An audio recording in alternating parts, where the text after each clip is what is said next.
Hello and welcome to Quick Charge by Electrek, keeping you in the fast track with daily Tesla and electric vehicle news. I'm Mikey G, and it's Monday, March 7th.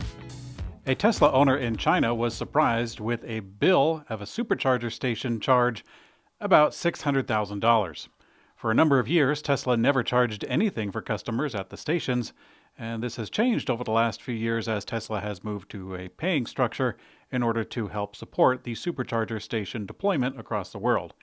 This owner in China got a crazy surprise when he got a charge for 3,846,306 yuan, the equivalent of over $600,000 US. And this was after a relatively short charging session. Tesla says it was a bug of some kind, and it must have been a pretty hairy bug, since screenshots from the customer show that a miscalculation charged 1,420 miles in one session. Of course, that's not realistic. The large bill the owner just received was from a fault in the recently implemented idling fees, a new feature that has brought some thorns into owners' sides. The race for battery hegemony continues. General Motors announced an expansion of its supply chain for its ambitious electric vehicle production plans with new cathode factory partnerships with POSCO. The new partnership will build a $400 million cathode factory in Bancancour, Quebec, Canada.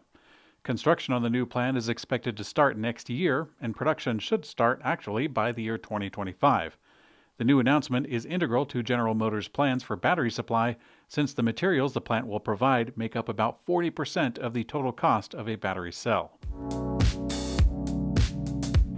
Nissan announced a fun video to showcase the new electric motor acceleration and deceleration technology that they call E4ORS. The video shows a tiny car driving around a dinner table serving ramen with plenty of soup in the bowl. In a demonstration that looks like either convincing computer graphics or a conjuring of wicked black magic, the liquid-filled bowl accelerates and decelerates atop the tiny car without a single drop spilled. The new technology will be debuting on the Nissan Ariya crossover, the long-awaited second electric car from Nissan. At Electrek, we're excited to learn more when we try out the Ariya vehicle in person later this month.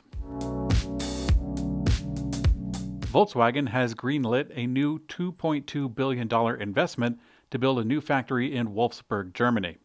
The facility will be used for the Trinity project, which has been touted as Volkswagen's next flagship electric car, built to be much easier and cleaner to manufacture and also have a high level of efficiency.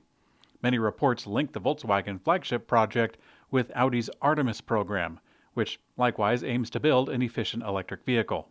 Not much is known as of yet, other than a goal of a shorter charge time and a range amounting to 435 miles. Now, Volkswagen announced that the new electric car will be produced at the plant and will be built near the existing Wolfsburg factory. They also gave a timeline for the facility to produce the first unit in 2026, ramping up to a goal of 10 vehicles produced for each hour in the coming years. Chinese automaker NIO has officially begun initial test drives for its electric luxury ET7 sedan. The announcement for the vehicle came in January of 2021, and now excited customers can attend the NIO House, which I'm assuming means a retail center. It's located in Hefei, China. NIO also says the vehicles will soon be ready for deliveries. The only difference is the test models have an old software.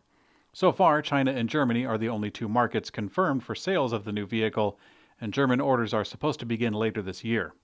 It's yet to be seen if this vehicle catches on in Europe.